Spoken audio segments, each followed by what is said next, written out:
Live. Welcome back. Sorry about missing Wednesday. I was on the couch not feeling that well. So luckily, Richard waited till today.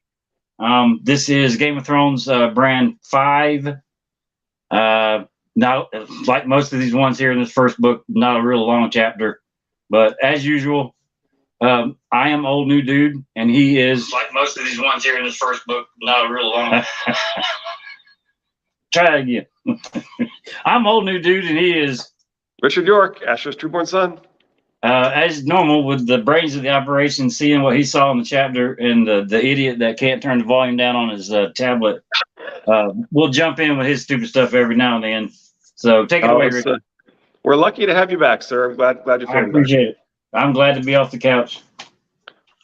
So the Westeros.org description of this chapter is: during his first ride outside Winterfell since his fall, Bran learns of Jaime Lannister's attack on his father.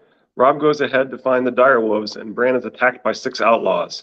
Robb returns with the direwolves and defeats all but one. The last man holds a dagger to Bran's throat until Theon kills him with an arrow from behind. Osha, the only survivor, is taken captive. A light snow was falling. Bran could feel the flakes on his face melting as they touched his skin like the gentlest of rains. He sat straight atop his horse, watching as the iron portcullis was winched upward. Try as he might to keep calm, his heart was fluttering in his chest. "Are you ready?" Robb asked. Bran nodded, trying not to let his fear show. He had not been outside Winterfell since his fall, but he was determined to ride out as proud as any knight. "Let's ride then." Robb put his heels into his big gray and white gelding, and the horse walked under the portcullis. "Go," Bran whispered to his own horse. He touched her neck gently, and the small chestnut filly started forward. Bran had named her Dancer. She was 2 years old, and Joseph said she was smarter than any horse had a right to be.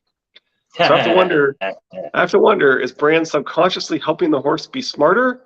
Or is future Bran, or whatever hidden fingers you believe in, perhaps helping here? I think it's the beginning of young Bran with his skin-changing abilities. Yeah, I think so too. I think it's meant to be a parallel to the Silver. Yeah. But yeah, it's definitely some of the first skin changing we see Bran do in the books. It's supposed to tie that whole Stark evidence of Dany as a Stark to Bran. I think that's the whole concept, right? Yeah, it works for me. He could feel Greyjoy's eyes on him. No doubt he was smiling. He smiled a lot, as if the world were a secret joke that only he was clever enough to understand. That's kind of ironic coming from Bran, but anyway.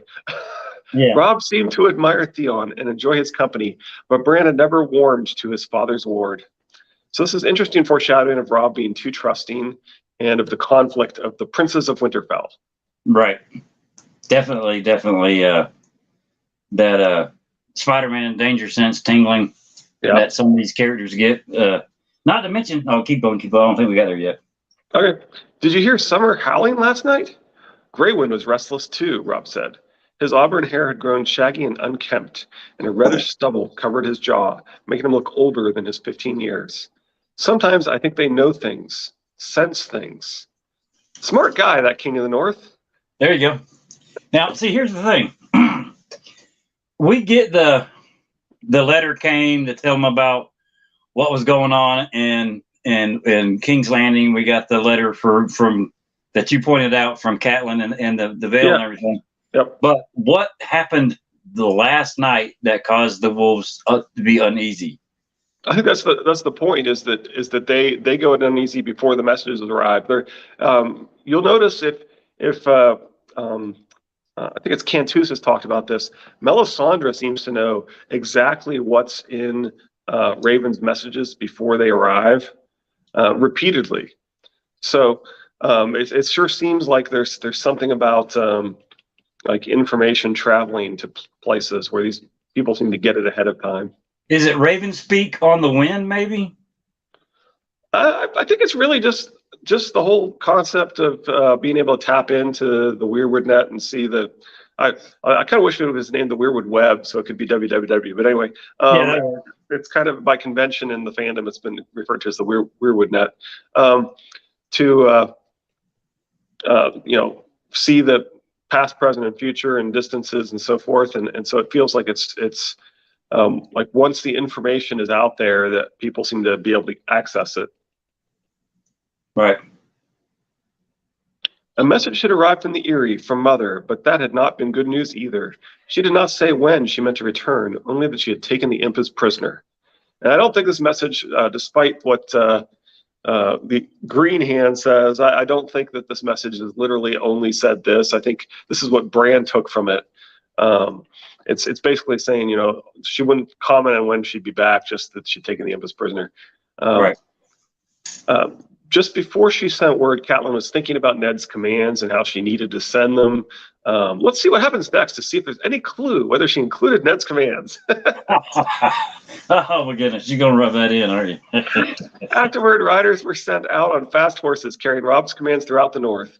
Bran heard talk of Moat Cailin, the ancient stronghold the first men had built at the top of the neck. What an amazing coincidence! Yeah. Rub it in, love it. Go ahead, gloat. But notice he did not trust those orders to ravens. That's true. Yeah, and so the question is really, should Catelyn have, right? I mean, clearly her duty was to go north, and as we've talked about before, whenever somebody chooses war, George tends to make it feel like that's an epic, dramatic, glorious moment, right? And it usually is a huge mistake. But like I've said with my Hidden Fingers shirt, her choice, I think, was taken away from her in that moment. I think she got nudged. Yes, possible. Very possible. It makes a lot of sense. Yeah, when we talked about how even some of the memories and things seem to imply as if that's not the right timeline, right? Well, not only that, the anytime that the Hidden Fingers happen, it has a lingering effect on the person. Just to let you know that course of action that they took, I think it's just little hints that George puts in the story to say, I'm not telling you that this is happening, but this is happening, and it's happening a lot, but you need to pay attention to see it. Yeah. So, like I said, I think George is more of a fisherman than a gardener, but he does give little hints here and there in the memory loss, the repeating words, repeating phrases.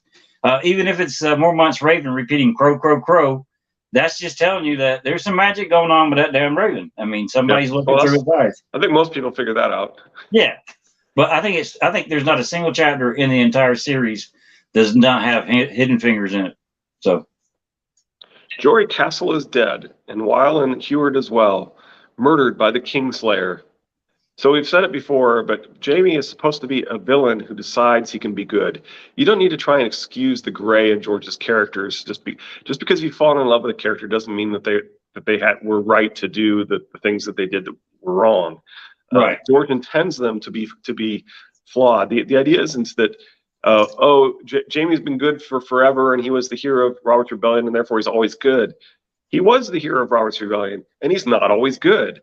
And he's decided that going forward, he will be good. Hopefully he sticks with that. Although I'm starting to wonder whether he's going to have some more potential betrayals and things. As people point out, somebody on Twitter was talking about how Kristen Cole does everything that Jaime does. And Jaime is the one that talks about how he was the kingmaker and that was a mistake. And whether Jaime will be the queen maker, and what I've taken to think of as the war of six or more queens. 13. Half a dozen, a baker's dozen, somewhere in there. There's always one to throw away. You never know. Yeah. I keep thinking of more than like Hotho's daughter wants to be queen by marrying Victorian and stuff. There you go. Let's see here. He won't die, Bran screamed at him. Robb took his hand. He won't die. Not father, he said calmly. Some ironic foreshadowing, perhaps? Yeah. I listen to everyone. So does Tywin. It's one of Tywin's better traits. It's an interesting parallel between Tywin and Robb, that they do, in fact, value counsel and listen to everybody. It's one of the few things I like about Tywin. Yeah. Will we ever see Jon again? We saw Uncle Benjen when the king came to visit, Robb pointed out. Jon will visit too. You'll see. Enough with the ironic foreshadowing, George. I mean, John will come back to Winterfell. Oh yeah, but that doesn't mean that Rob will see him again. Oh no. Well, he might if the Sir Westerling is correct. Yeah, I mean, I suppose if he lives on in Grey Wind and if Grey Wind survives and all that, Well, I mean, those things. on that note, granted it's tenfold, but we're talking about me right now. So somebody told today on Twitter, I sleep with a tinfoil hat on sometimes to try to catch some stuff. But if that's true, and a ward can sense another ward, or a skin changer can sense another skin changer, with John and Ghost, if Ghost is not sacrificed to bring John back, type of thing, would either one of them be able to sense um, Grey Wind. Rob in there, Greywind and Rob inside Sir Westwing? Yeah, I don't really Reynard think Grey Wind's Westwing? going to be survive. Even if George wanted to leave some seeds to leave things open, I think eventually he has to close that. And as I said, he has to pull the weeds of winter in order to move forward. There's Well, I just hope he too keeps much. that one. Don't make me cry. Sorry. And aren't people supposed to wear tinfoil to prevent the things from getting to the brain when they're sleeping? I got holes in it. Looks like one of those cheese graters. He looked up at the trees and dreamed of climbing them, right up to the very top, with the whole forest spread out beneath him. Bran does love that God's eye perspective. Yes. The deserter And knows his life is forfeit if he is taken, so he will not flinch from any crime, no matter how vile or cruel. So I've seen people use this as a circular argument where any crime with capital punishment causes this issue. So right. if we declared that stealing a pack of chewing gum was a capital crime, then some would claim that we were justified based on the resulting danger of the desperate criminals. There you go. I've always thought it's one of the best arguments against capital punishment. You don't want your criminals to be that desperate. I'm for it for certain things, but it shouldn't be handed out like candy. I missed something earlier when they're talking about the writing and then Rob speeds up and all that kind of stuff. Let's see. I can ride, Bran shouted, grinning. It felt almost as good as flying. Ah, that is interesting. I like that. Okay. You always find some little nugget that really impresses me. I'm not a complete idiot. I mean, if you ask my wife, I'm a complete idiot, but I promise you, there's at least one brain cell up in there. Rob and Osha matched blows in midstream. Her long spear was a steel-headed serpent flashing out at his chest once, twice, 3 times, but Rob parried every thrust with his longsword, turning the point aside. On the 4th or 5th thrust, the tall woman overextended herself and lost her balance just for a second. Rob charged, riding her down. So apparently Rob is on horseback and well trained, and yet Osha is the one on the offensive. She's quite a vicious fighter. Yeah, that's what I was getting ready to say. She's definitely not your average warrior for a fact. Yeah. The direwolf seemed to sense the blade coming. He pulled free for an instant, his mouth full of leather and cloth and bloody flesh. When Holly stumbled and fell, he came at her again, slamming her backward, teeth tearing at her belly. So this is some supernatural fighting skill, possibly borrowing Bran's eyes. That's my thought. Yeah, kind of like Arya. Kind of like Arya and Bravos, right? Right, it's just the other way. Yep. In that moment, you that said that the direwolves might be skin changers or green seers also? Yeah, I think it really feels like a mutual relationship of almost equals. Right. And in that moment, Bran saw everything. He tends to do that. You should be thanking me for saving your brother's life. I agree with Theon. In a hostage situation, the hostage should be considered dead unless you take some sort of dramatic action to save them. Right.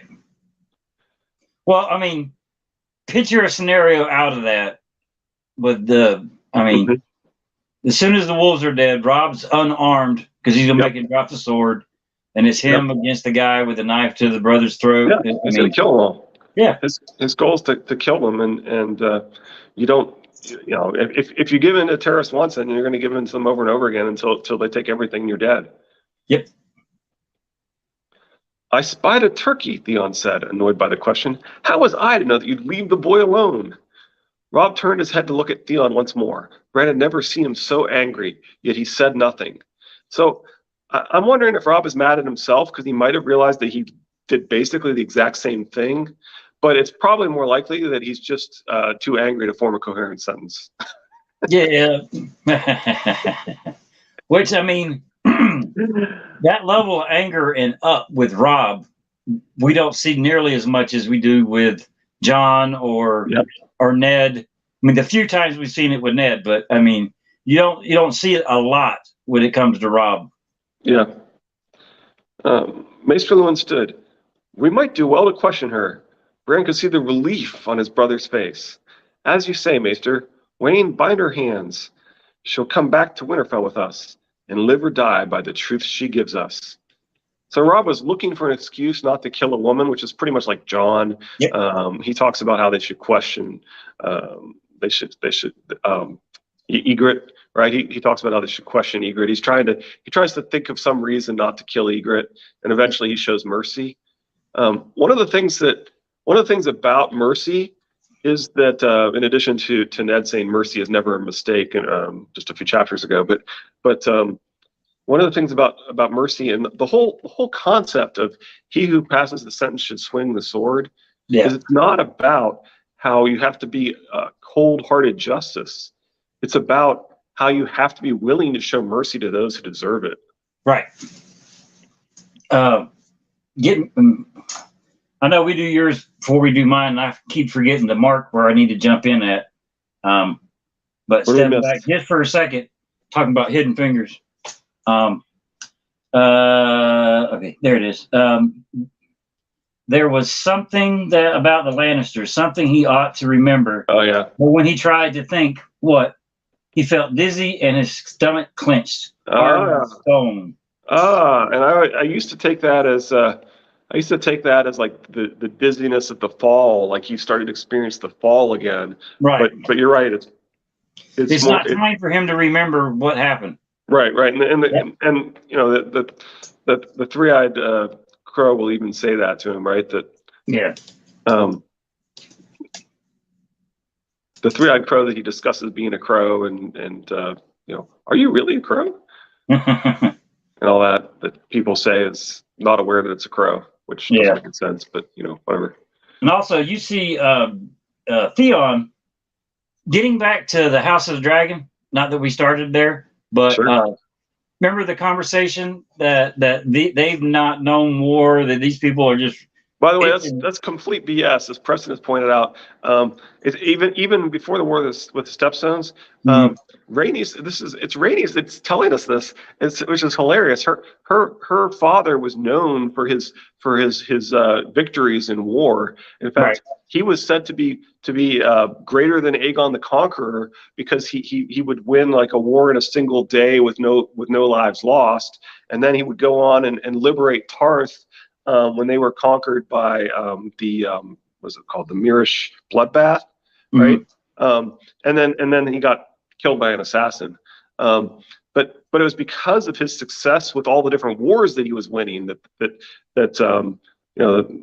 he wound up getting killed. So it's really strange to have the daughter of this great war winner, this victor of multiple wars, tell us that there haven't been any wars recently. Well, you can tell I haven't read Fire and Blood, but what she was saying applies to Theon. He's Johnny on the spot about calling the banners blood for blood, and when for once Gregor did not smile, a lean, dark face with a hunger. Yeah, he's definitely one of those people that's naive about war. Which and that's weird because he's seen it. Yeah. He's seen his brothers. The reason he's there is the result of a war. He saw his brothers die. So, I mean, he's a weird character for sure. Yeah. Which goes on to which is kind of similar to Rhaenys. Like, are you not paying attention? This is a short chapter, man. I only did like 8 things, and you covered some of them, so that's rare. Usually, it's like 20. Yeah, it was a. I'd agree. It's a little short, and Tyrion's is a little bit longer though, isn't it? Yeah, I don't know. Maybe. Yeah, probably. Can't remember how I haven't gotten all the way through yet, so can't remember say.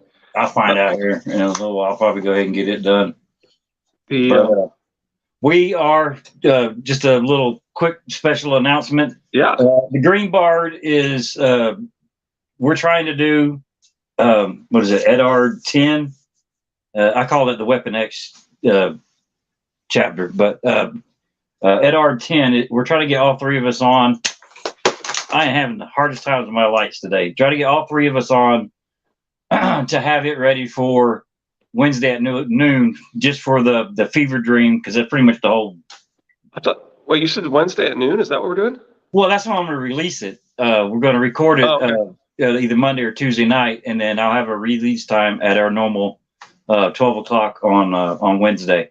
So Okay. we'll have Tyrion, our normal Tyrion Monday at noon, and then Monday evening or Tuesday evening, all three of us will get on and do the EDAR 10, which I think will be a blast. I mean, Yeah. Granted, having one brains here already is good, and then having another brains jump in is even better, because two brains will outthink me without a doubt. Yeah, so.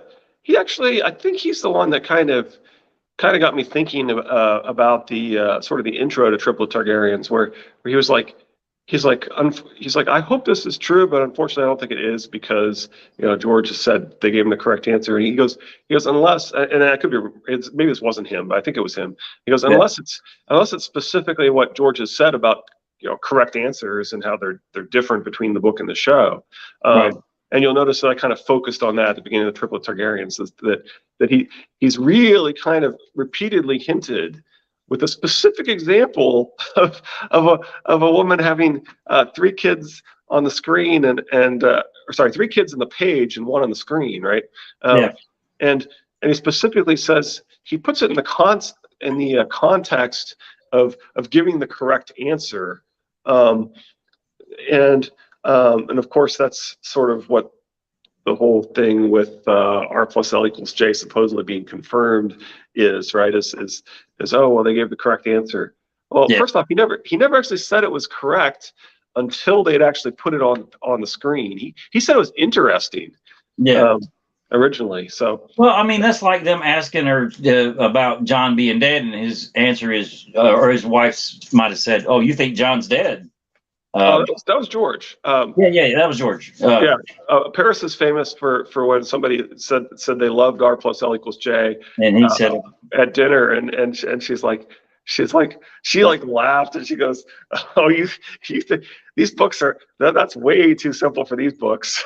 Yeah, you're not lying. Well, somebody yesterday was like, because I was talking, and I try not to throw the I'm N plus A equals J on Twitter too much. Yeah, because all it does is just start a debate, and the debate. Yeah, they're never going to listen until the book comes out. Yeah, so I got a R plus L be equal J. It was confirmed, and I'm like, okay, no problem.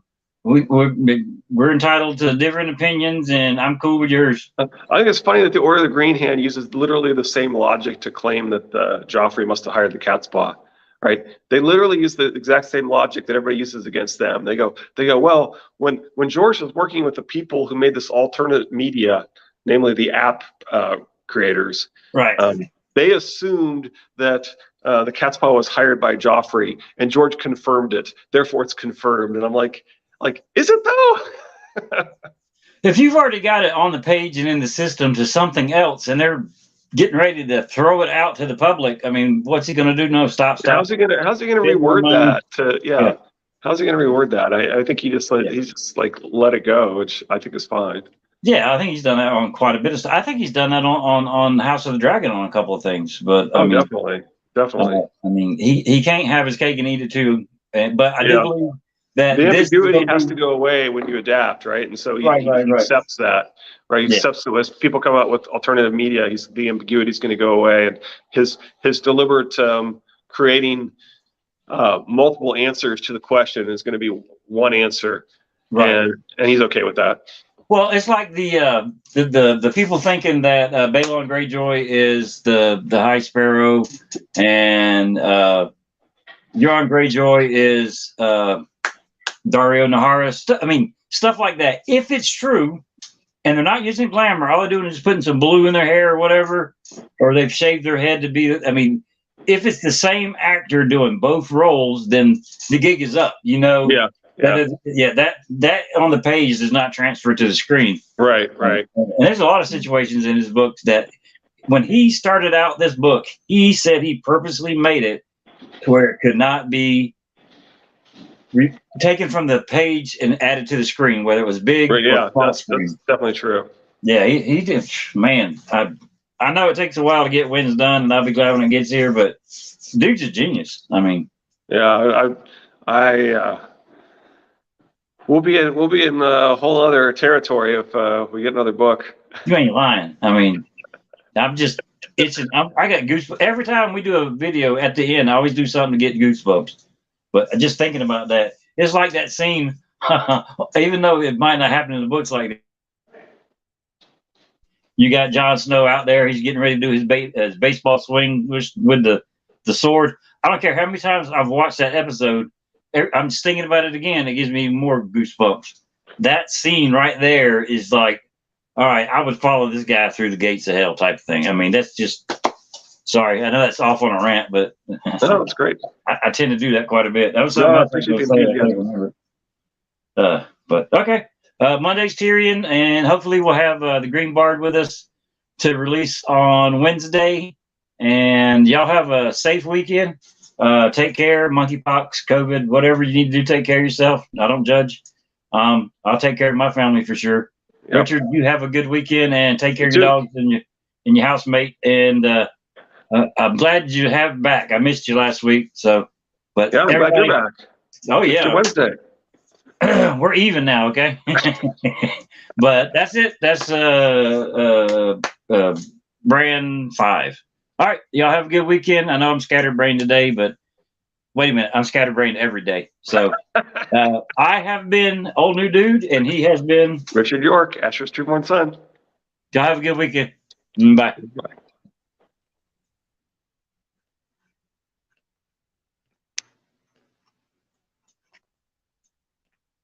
Oh, come on.